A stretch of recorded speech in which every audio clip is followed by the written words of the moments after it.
Hai, masih bersama saya, Mr. Z Bicara. Tentu saja bicara tentang kebenaran berdasarkan fakta, data, dan realita. Teman-teman, saya ingin mengulas terkait dengan persoalan antara dua dokter, yaitu Dr. Richard Lee dan Dr. Detektif atau Dr. Samira. Lantas, apa hubungannya dengan Nikita Mirzani? Karena ya mungkin teman-teman tahu ya, dokter detektif ini di Polda Metro Jaya dalam jumpa persnya menyampaikan dan menyebut nama Nikita Mirzani. Maka saya berdasarkan itu saya mencoba mengulas ya apa sih sebenarnya hubungan dokter detektif dengan Nikita Mirzani. Namun sebelum itu teman-teman, saya ingin teman-teman menyimak berita ini dari sumbernya langsung. Berikut. Dari Detik Hot, Doktif datangi Polda siap pasang tenda untuk kawal pemeriksaan Richard Lee. Oke ya, gitu judulnya ya. Langsung saya bacakan saja. Jakarta, suasana di gedung Ditreskrimsus Polda Metro Jaya mendadak panas pada Rabu 7 Januari 2026 malam. Dokter detektif alias Doktif tiba-tiba muncul di lokasi tempat diperiksanya Dr. Richard Lee. Dokter tampaknya sangat emosional saat menemui awak media di sela-sela pemeriksaan Richard Lee. Dengan nada bicara yang berapi-api, ia mendesak pihak kepolisian untuk segera melakukan penahanan. Doktif ingin memantau, Doktif ingin mengawal kasus ini, kata Doktif di depan gedung Ditreskrimsus Polda Metro Jaya. Menurutnya, perlakuan hukum terhadap Richard Lee harusnya lebih tegas, mengingat skala kerugian yang dituduhkan jauh lebih besar. Ia mencium adanya ketidakadilan jika tersangka kasus perlindungan konsumen ini tetap bisa melenggang bebas tanpa penahanan. Sementara saudara Dr. Richard Lee yang kerugiannya diduga ratusan miliar dan masih berjalan hingga hari ini karena hingga hari ini Doktif masih bisa membeli produk White Tomato. Artinya apa? Kerugian masyarakat terus berjalan hingga detik ini. Sangat tidak adil jika Polda Metro Jaya tidak melakukan penahanan. Keteguhan Doktif dalam mengawal kasus ini tak main-main. Ia mengancam akan bertahan di Polda Metro Jaya jika tuntutannya untuk keadilan bagi konsumen tidak digubris oleh penyidik. Jadi Doktif ingin mengawal, bahkan kalau perlu Doktif menginap. Doktif dirikan tenda di sini karena ini perjuangannya luar biasa, guys. 1 tahun perjuangan ini jangan sampai sia-sia. Polemik antara Doktif dan Dr. Richard Lee bermula dari konten-konten investigasi independen yang dilakukan di media sosial. Doktif menuding sejumlah produk kecantikan milik Richard Lee, terutama White Tomato, melakukan klaim berlebihan atau overclaim. Berdasarkan hasil uji lab yang diungkap Doktif, produk tersebut diduga tidak mengandung ekstrak tomat putih sebagaimana yang diiklankan. Atas temuan ini, Doktif resmi melaporkan Richard Lee ke Polda Metro Jaya pada Desember 2024 atas dugaan pelanggaran Undang-Undang Perlindungan Konsumen dan Undang-Undang Kesehatan. Di sisi lain, Dr. Richard Lee tidak tinggal diam. Ia melaporkan balik Doktif ke Polres Metro Jakarta Selatan atas tuduhan pencemaran nama baik dan pelanggaran Undang-Undang ITE. Richard Lee berdalih bahwa edukasi yang dilakukan Doktif justru bersifat fitnah dan merugikan bisnisnya. Pada Desember 2025, keduanya resmi ditetapkan sebagai tersangka di dua instansi kepolisian yang berbeda. Doktif sebagai tersangka pencemaran nama baik di Polres Metro Jakarta Selatan dan Richard Lee sebagai tersangka perlindungan konsumen di Polda Metro Jaya. Nah, kita bahas ya teman-teman ya, apa yang dinyatakan oleh Doktif di depan media ya, kebetulan berlokasi di Ditreskrimsus Polda Metro Jaya. Katanya mau melakukan pengawasan terhadap pemeriksaan Dr. Richard Lee, dan permintaannya adalah ingin ditahan seperti yang dilakukan terhadap Nikita Mirzani. Di sini saya mencoba ya teman-teman ya, karena menyebut nama Nikita Mirzani artinya saya juga ingin mencari tahu apa kaitannya dengan Nikita Mirzani, antara Doktif dengan Nikita Mirzani. Ini juga penting ya buat kita untuk mengetahui sejauh mana permasalahan ini sebenarnya terjadi. Sebelumnya kawan-kawan, saya ingin memperlihatkan video ketika Doktif berada di Polda Metro Jaya. Simak yuk.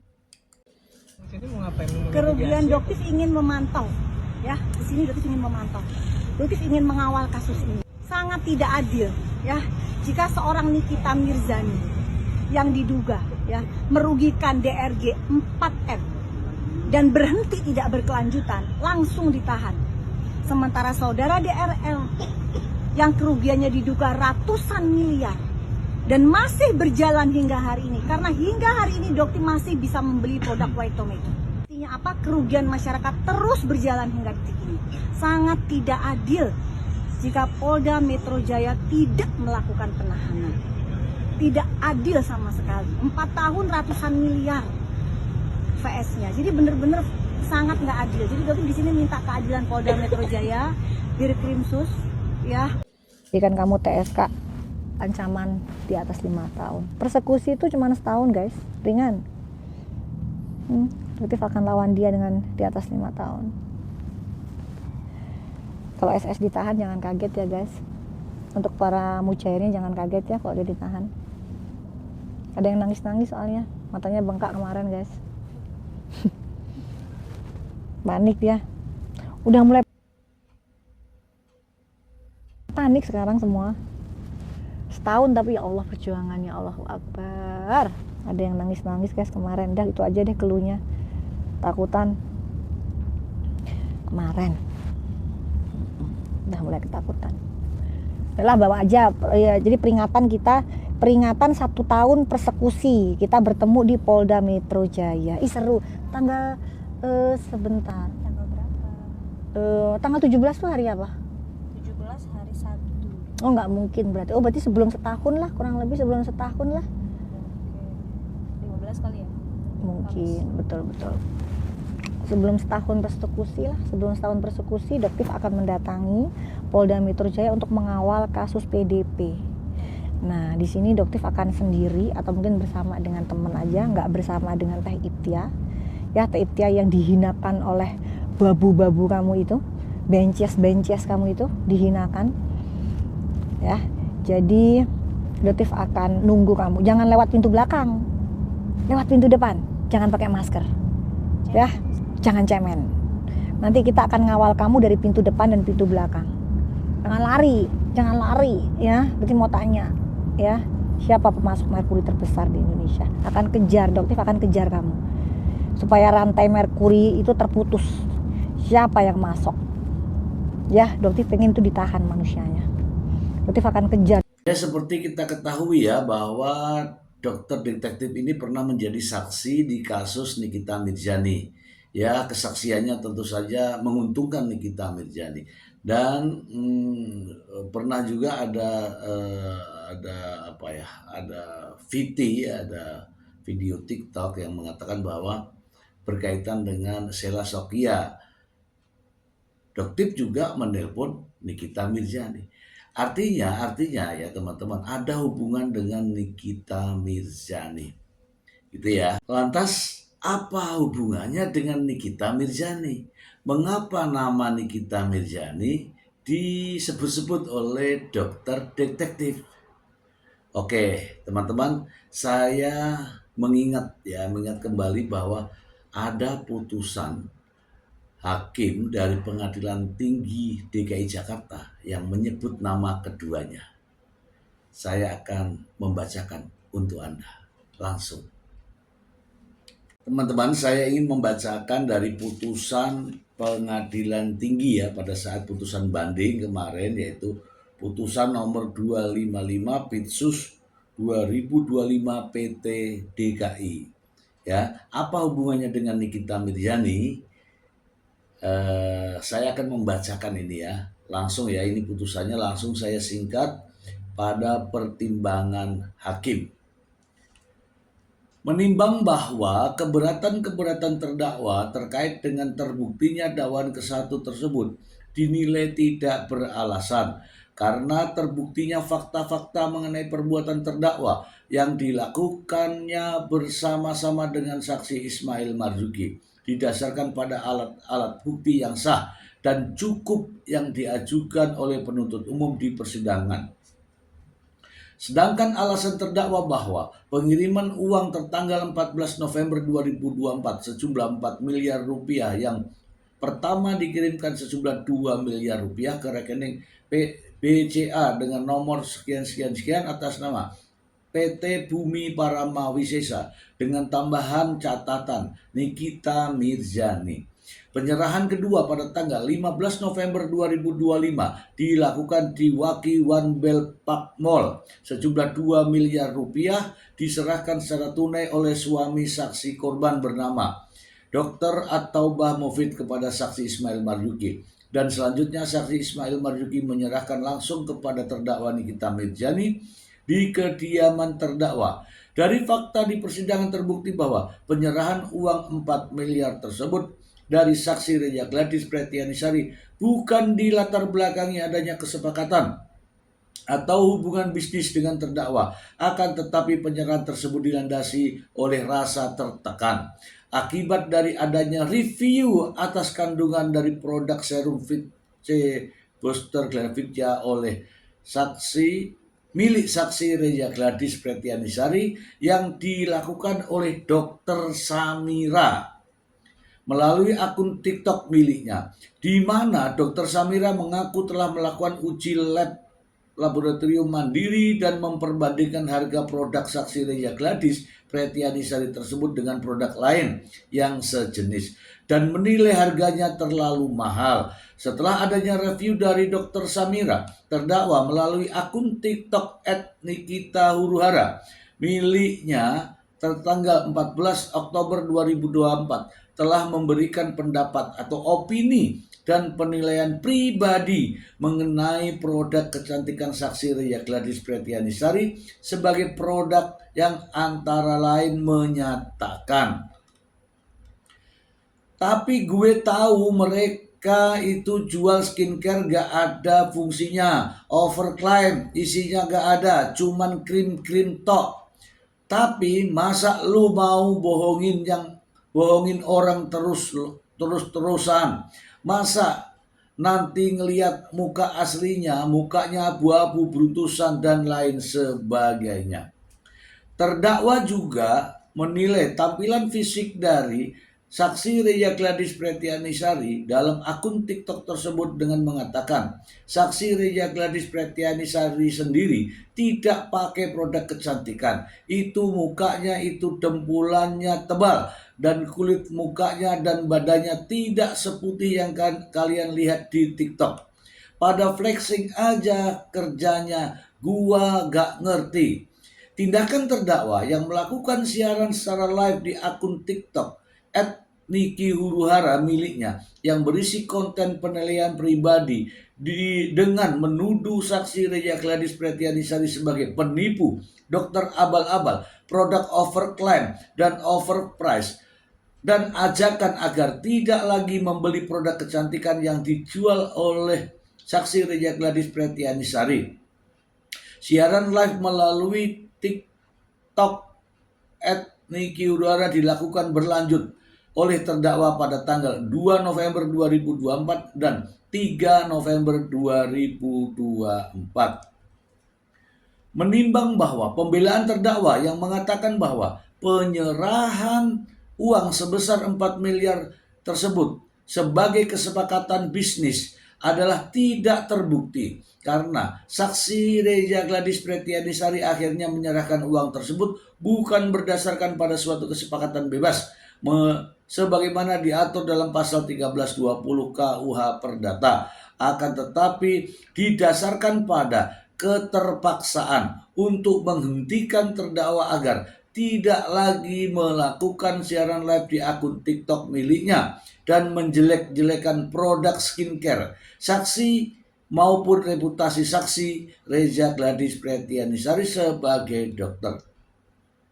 Perbuatan memberi uang sebagaimana imbalan tersebut diinisiasi oleh orang yang dekat atau kerap berhubungan dengan terdakwa, yakni Dr. Oki Pratama, di mana terdakwa merupakan brand ambassador dari klinik saksi Dr. Oki Pratama. Saksi Dr. Oki Pratama berperan mengirim 4 gambar berupa 3 gambar produk krim kecantikan milik saksi Reja Gladys Pretianisari berupa glowing booster cell dan 1 gambar nota pembelian glowing booster cell Glavitya melalui platform e-commerce yang telah diburamkan tanggalnya atas permintaan terdakwa. Halaman 46 sama 47 ya teman-teman ya, masih ada 1 halaman lagi yaitu halaman 55. Saya akan membacakan untuk Anda agar kita mengetahui apa hubungannya nih ya.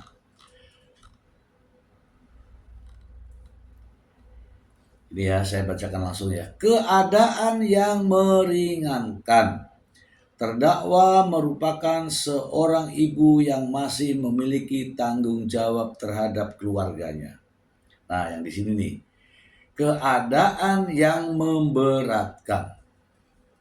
Bahwa pemindanaan yang dijatuhkan kepada terdakwa tidak didasarkan pada tujuan pembalasan, akan tetapi mengingat sifat dan jenis tindak pidana yang terbukti dilakukan terdakwa.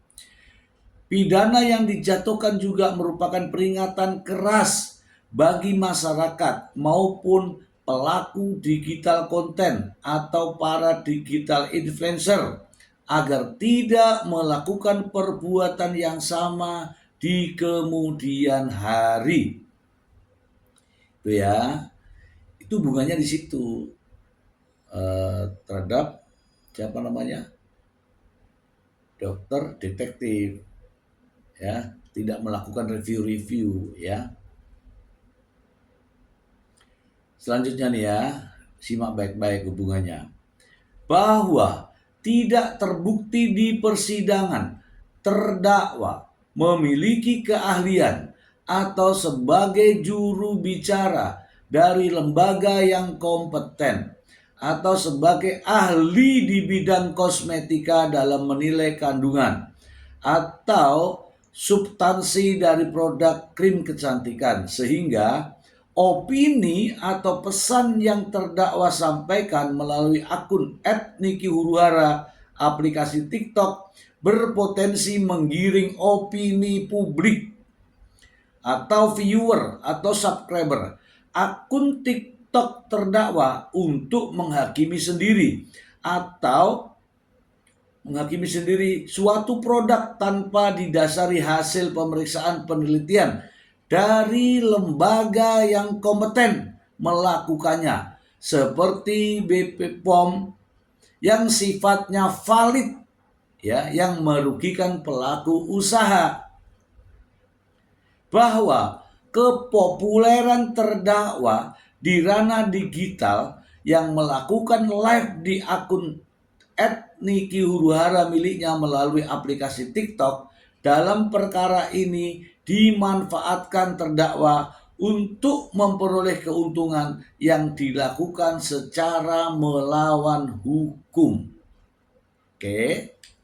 Nah, jadi apa hubungannya dengan dokter detektif, Dr. Richard Lee dengan ucapan dari dokter yang menyebut nama Nikita Mirzani? Justru terjawab di putusan ya Hakim Pengadilan Tinggi DKI.